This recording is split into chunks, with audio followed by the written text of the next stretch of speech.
रामलीला। इधर एक मुद्दत से रामलीला देखने नहीं गया।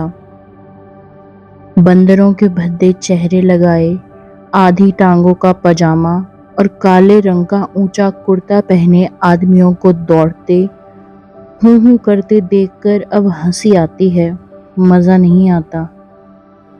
काशी की लीला जगत विख्यात है। सुना है लोग दूर दूर से देखने आते हैं। मैं भी बड़े शौक से गया, पर मुझे तो वहां की लीला और किसी वज्र देहात की लीला में कोई अंतर न दिखाई दिया। हाँ, रामनगर की लीला में कुछ साज सामान अच्छे हैं। राक्षसों और बंदरों के चेहरे पीतल के हैं, गदाएं भी पीतल की हैं। कदाचित वनवासी भ्राताओं के मुकुट सच्चे काम के हों, लेकिन साज सामान के सिवा वहां भी वही हूं के सिवा और कुछ नहीं। फिर भी लाखों आदमियों की भीड़ लगी रहती है।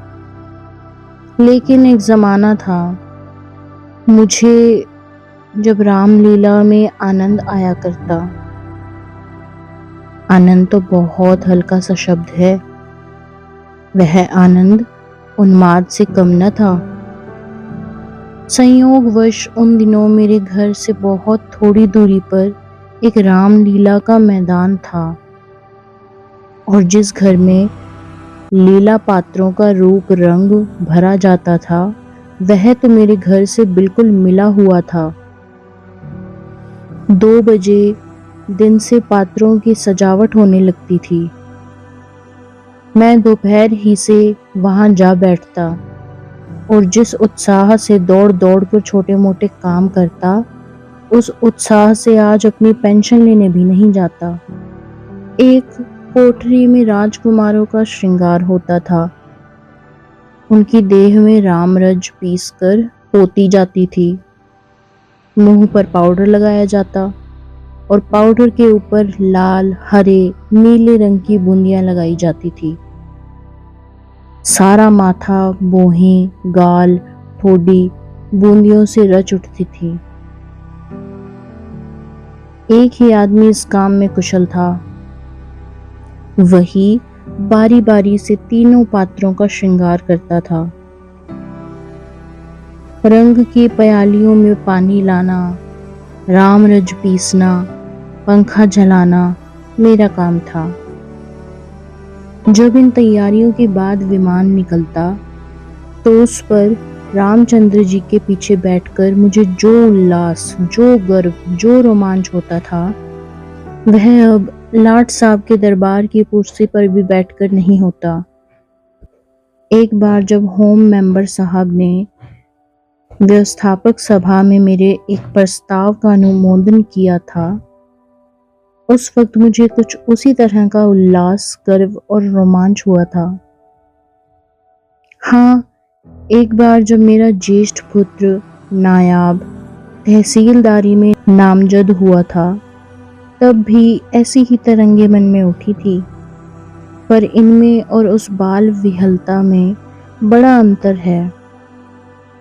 तब ऐसा मालूम होता था कि मैं स्वर्ग में बैठा हूँ।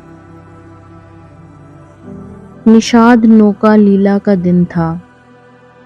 मैं 2-4 लड़कों के बहाने में आकर गुल्ली डंडा खेलने लग गया। आज श्रृंगार देखने न गया। विमान भी निकला, पर मैंने खेलना न छोड़ा। मुझे अपना दाव लेना था। अपना दाव छोड़ने के लिए उससे कहीं बढ़कर आत्मत्याग की जरूरत होती है, जितना मैं कर सकता था।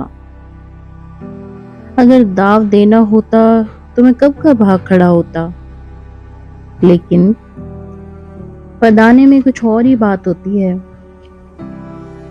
खैर, दाव पूरा हुआ। अगर मैं चाहता तो धांधली करके 10-5 मिनट और पदा सकता था। इसकी काफी गुंजाइश थी, लेकिन अब इसका मौका न था। मैं सीधे नाले की तरफ दौड़ा। विमान जल तट पर पहुंच चुका था। मैंने दूर से देखा, मल्लाह किश्ती लिए आ रहा था। दौड़ा, लेकिन आदमियों की भीड़ में दौड़ना कठिन था।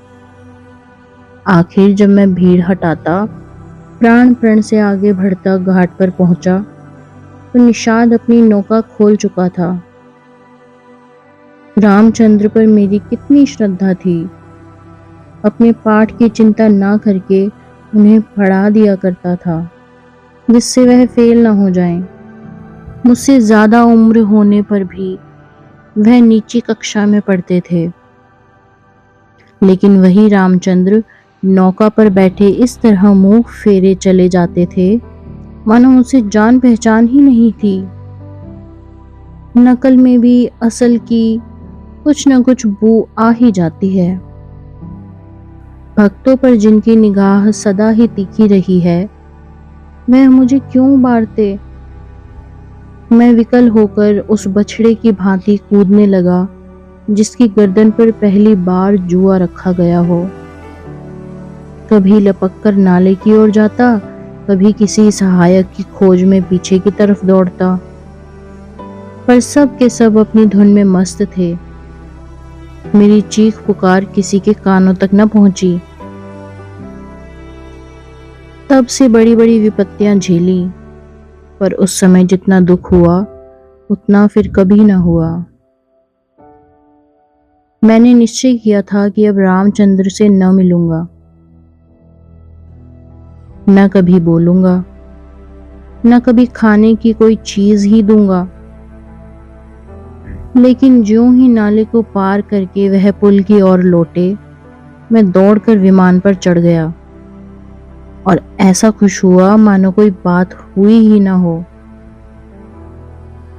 रामलीला समाप्त हो गई थी। राजगद्दी होने वाली थी, पर ना जाने क्यों देर हो रही थी। शायद चंदा कम वसूल हुआ था। रामचंद्र की इन दिनों कोई बात भी न पूछता था। न घर ही जाने की छुट्टी मिलती थी, न भोज का ही प्रबंध होता था। चौधरी साहब के यहाँ एक दिन सीधा कोई 3 बजे दिन को मिलने आता। बाकी सारे दिन कोई पानी को नहीं पूछता था। लेकिन मेरी श्रद्धा अभी तक ज्यों की त्यों थी। मेरी दृष्टि में अब भी रामचंद्र ही थे। घर पर मुझे खाने की कोई चीज मिलती, वह लेकर रामचंद्र को दे आता। उन्हें खिलाने में मुझे जितना आनंद मिलता था, उतना आप खा जाने में कभी न मिलता। कोई मिठाई या फल पाते ही मैं बेतहाशा चौपाल की ओर दौड़ता। अगर रामचंद्र वहां न मिलते तो उन्हें चारों ओर तलाश करता, और जब तक वह चीज उन्हें न खिला लेता मुझे चैन न आता था। खैर, राजगद्दी का दिन आया। रामलीला के मैदान में एक बड़ा सा शामियाना ताना गया। उसकी खूब सजावट की गई। वेश्याओं के दल भी आ पहुंचे। शाम को रामचंद्र की सवारी निकली और प्रत्येक द्वार पर उनकी आरती उतारी गई।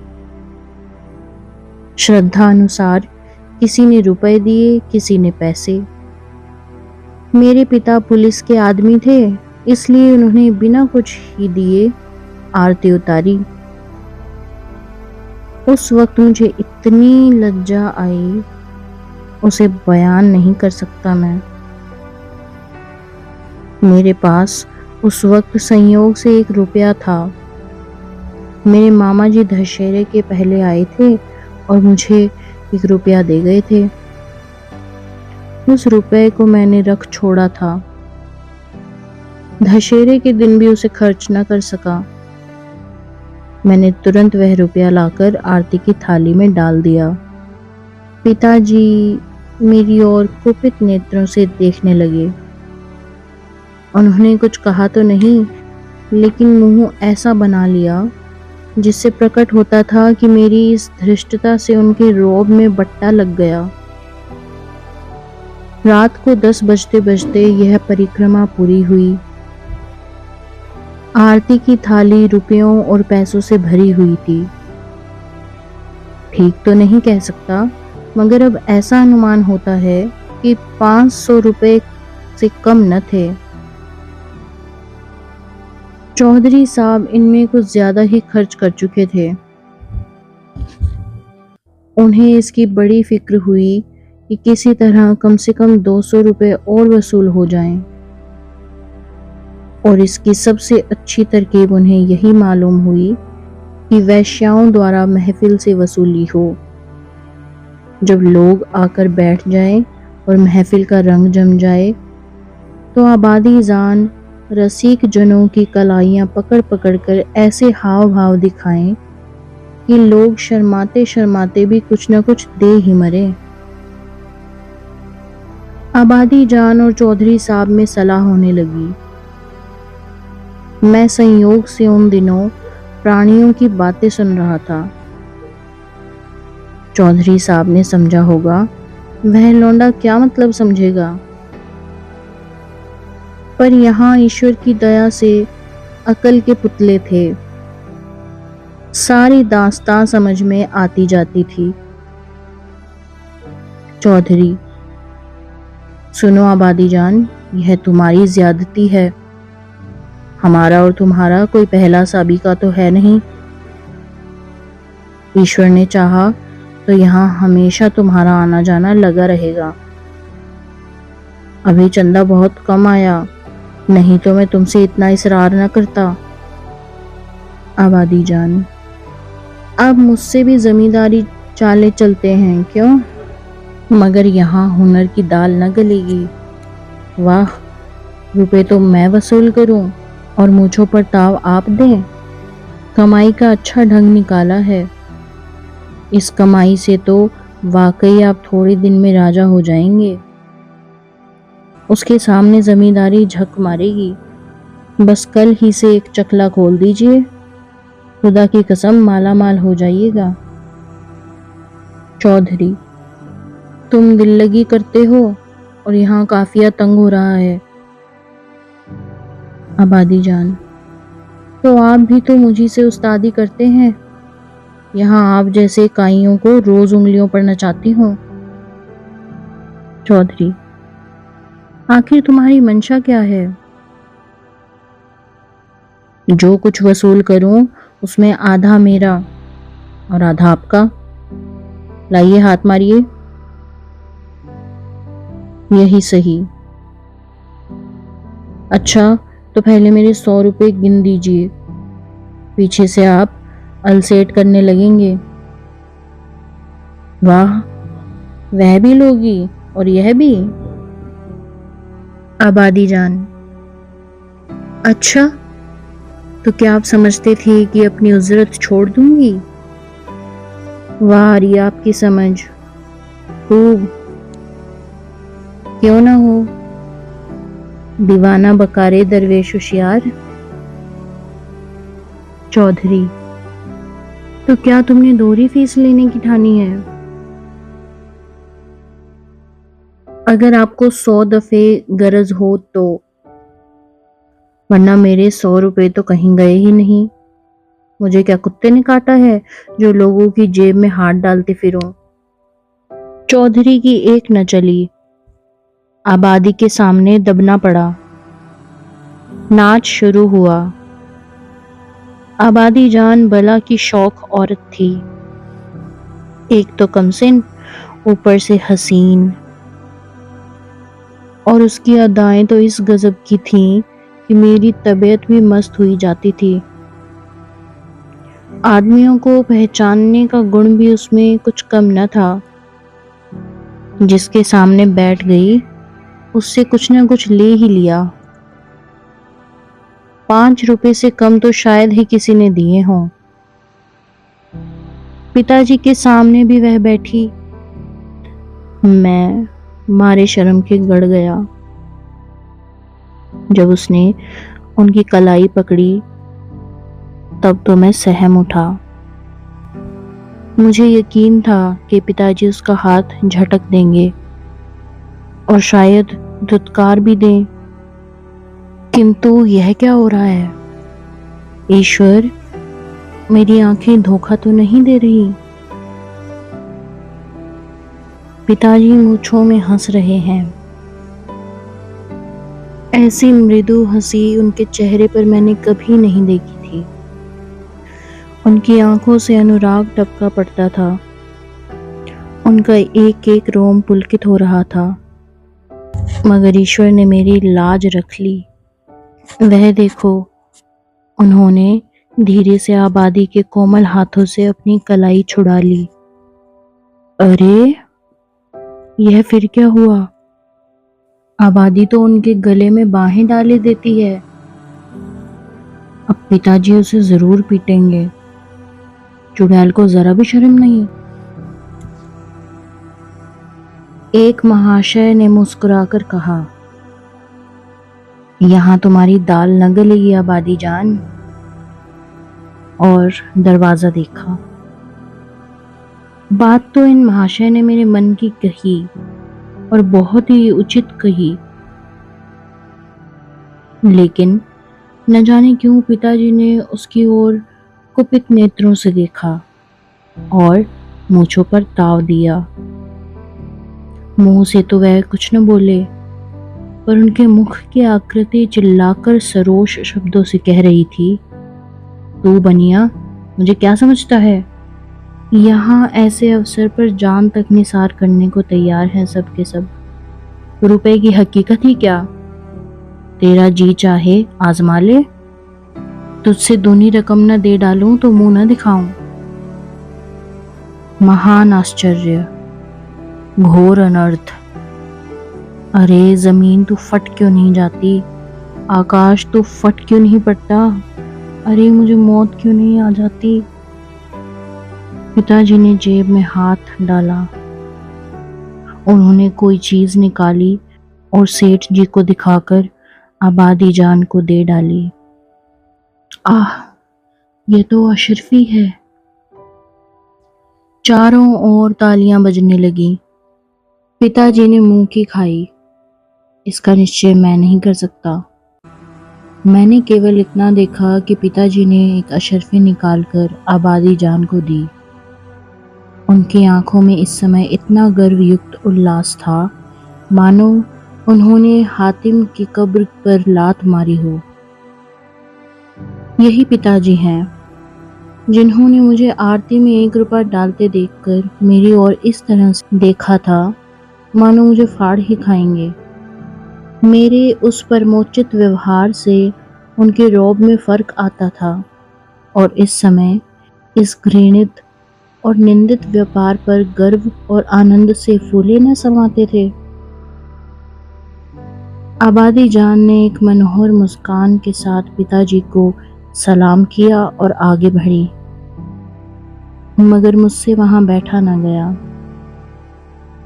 मारे शर्म के मेरा मस्तक झुका जाता था।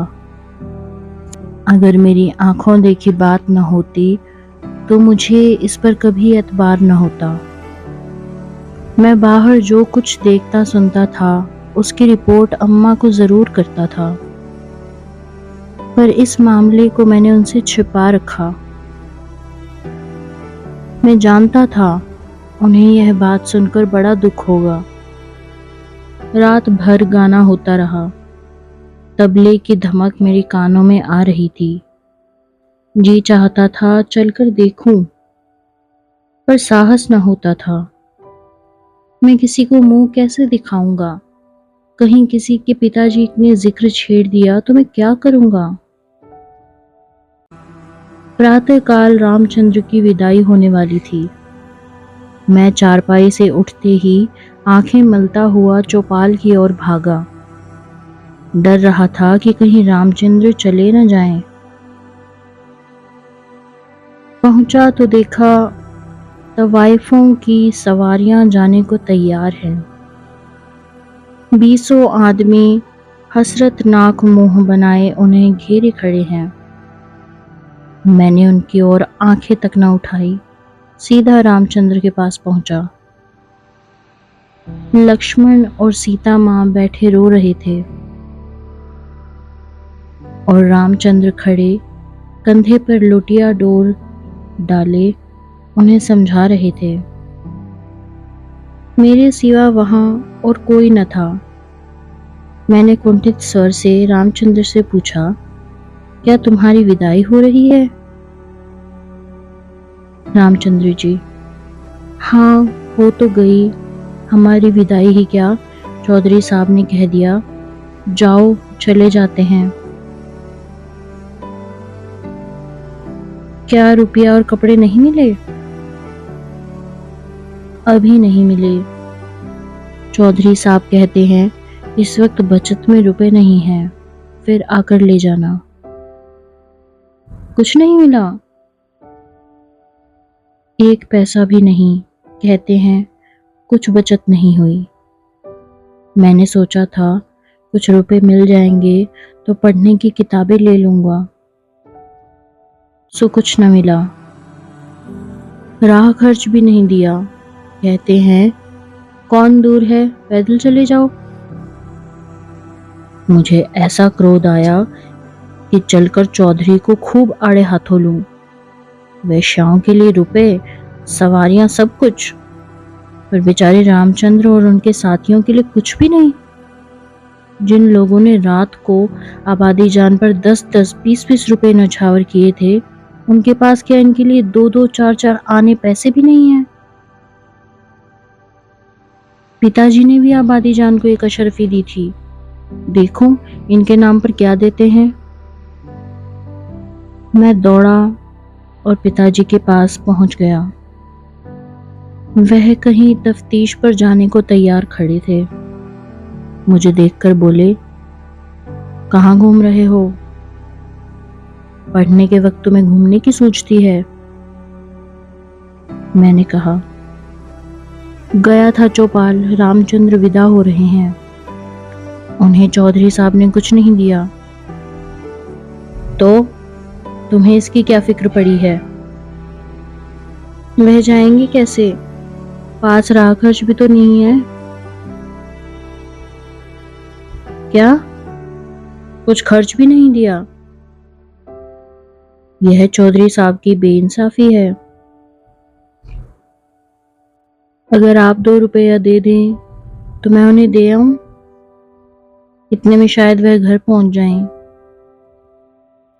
पिताजी ने तीव्र दृष्टि से देखकर कहा, जाओ अपनी किताब देखो, मेरे पास रुपए नहीं है। यह कहकर वो घोड़े पर सवार हो गए। उसी दिन से पिताजी पर से मेरी श्रद्धा उठ गई। मैंने फिर कभी उनकी डांट डपट की परवाह नहीं की। मेरा दिल कहता, आपको मुझको उपदेश देने का कोई अधिकार नहीं है। मुझे उनकी सूरत से चिढ़ हो गई थी। वह जो कहते मैं ठीक उसका उल्टा करता। यद्यपि इससे हानि मेरी ही हुई, लेकिन मेरा अंतःकरण उस समय विप्लवकारी विचारों से भरा हुआ था। मेरे पास 2 आने पैसे पड़े हुए थे। मैंने पैसे उठा लिए और जाकर शर्माते शर्माते रामचंद्र को दे दिए। उन पैसों को देखकर रामचंद्र को जितना हर्ष हुआ, वह मेरे लिए आशातीत था। टूट पड़े, मानो प्यासे को पानी मिल गया। यही 2 आने पैसे लेकर तीनों मूर्तियां विदा हुईं। केवल मैं ही उनके साथ कस्बे के बाहर तक पहुंचाने आया। उन्हें विदा करके लौटा तो मेरी आंखें सजल थीं, पर हृदय आनंद से उमड़ा हुआ था।